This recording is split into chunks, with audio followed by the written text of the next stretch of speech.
Ustadz Punten, saya mau nanya mengenai sholat qodho. Saya itu agak bingung sebenarnya. Misalkan saya ketinggalan, kita anggap itu 2 subuh. Hari ketiga saya sholat, apakah bisa dikerjain dua-duanya dalam satu waktu? Itu pertama. Yang kedua, ketika kita beranggapan sholat subuh ketinggalan.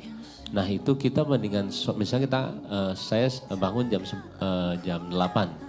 Saya lebih baik sholat besoknya atau saya sholat subuh jam 8? Baik. Ya, itu aja. Terima kasih. Kasus kedua itu terjadi bahkan di lingkungan Nabi. Gitu. Dan kesiangan Nabi. Ya, tapi hikmahnya kata para ulama, mudah bagi Allah menjadikan Nabi tepat pada waktunya bangun dan sholat. Tapi ditetapkan, diizinkan oleh Allah siang itu bangun untuk menjadi petunjuk bagi umatnya yang kesiangan bangunnya. Suatu ketika Nabi sedang dalam perjalanan lalu istirahat. Istirahat menjelang subuh. Ya biasa rutin tahajud, biasa diperintahkan kepada Bilal bin Rabah radhiyallahu taala anhu. Bilal, kamu jaga. Kata Bilal, ya Rasulullah saya ikut tidur aja. Nanti saya bangun pas subuh azan. Kamu jaga, kamu lelah. Enggak ya Rasulullah, saya siap. Tidur akhirnya. Begitu bangun terasa sinar matahari sudah kuat. Ya. Nabi bangun kan, celaka kamu Bilal katanya. Bilangnya jaga, tapi ketiduran ya kan. Terlambat semua. Tapi kesannya begini, ini yang menarik. Nabi itu gak marah. Cuma mengingatkan. Tempatkan setiap hal itu sesuai dengan porsinya.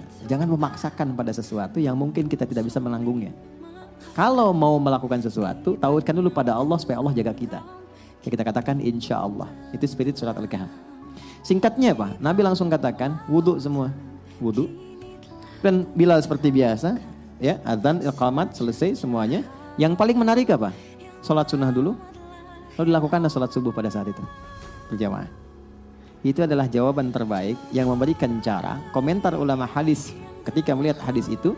Ini sebetulnya hikmah yang Allah berikan kepada umat Nabi Muhammad ketika mereka kesiangan dalam bangun tidurnya sehingga terlewatlah subuh tidak pada waktunya. Muncullah hadis Nabi, orang yang tertidur itu maka sholatnya pada saat bangunnya.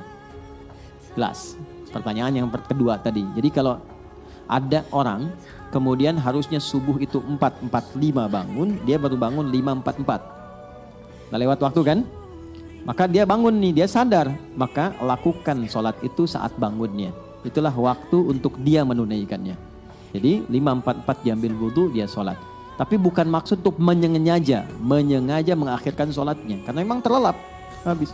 Ini kasus masuk biasa. Saya di Tripoli, ada teman saya nggak bangun sehari semalam.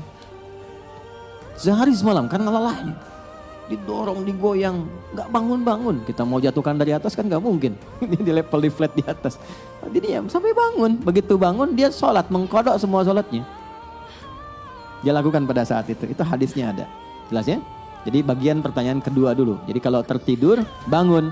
Sudah lewat waktu, maka dilakukan itu bukan besoknya. Saat bangunnya, di situ dia lakukan sholatnya. Sekalipun dia bangun di waktu zuhur misalnya. Maka dia sholat subuh dulu untuk mengganti yang sebelumnya, baru masuk ke zuhur. Jelas? Oke. Pertanyaan balik ke yang pertama. Bagaimana kemudian kalau ada rasa kesadaran mendalam? Setelah kemudian terikat dengan situasi dunia, ada getaran kepada jiwa untuk kembali memperbaiki. Pertama syukuri dulu. Syukuri, karena itu mahal.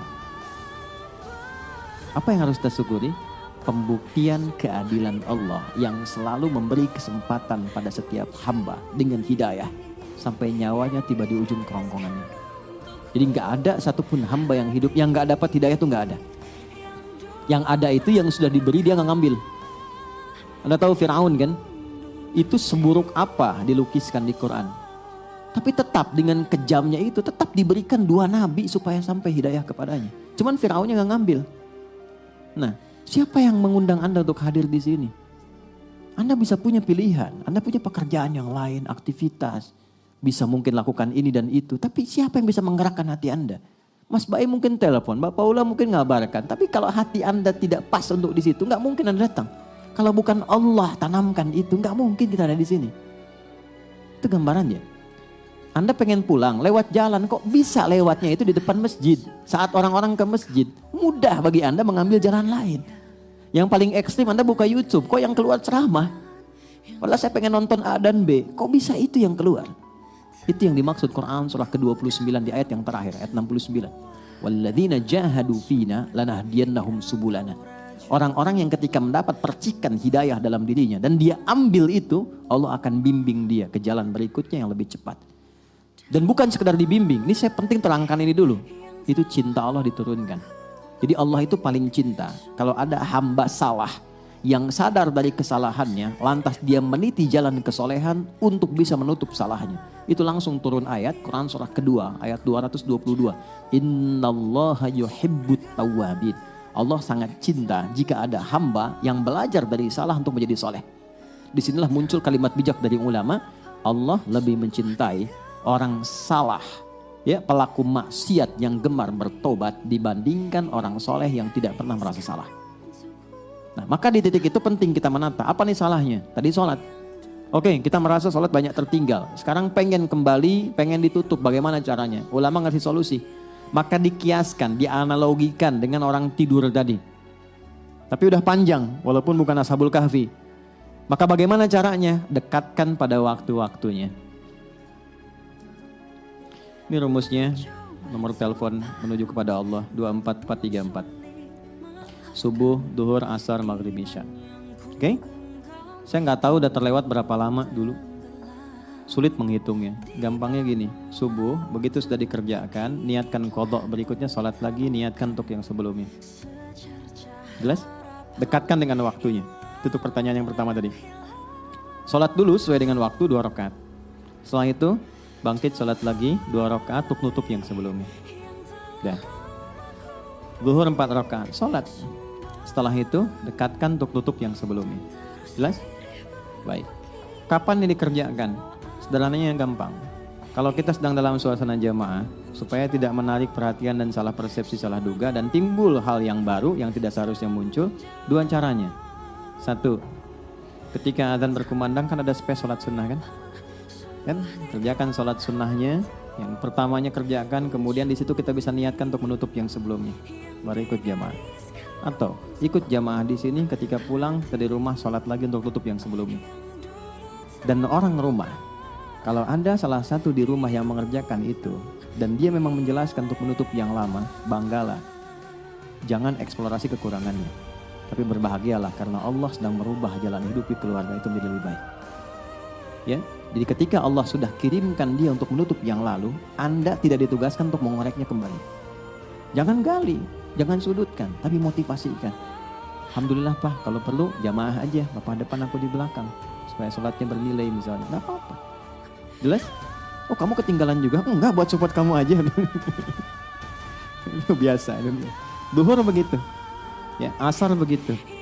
Maghrib begitu konsepnya. Dikerjakan dulu yang sekarang waktunya. Setelah itu niatkan, sholat lagi, niatkan untuk menutup yang sebelumnya.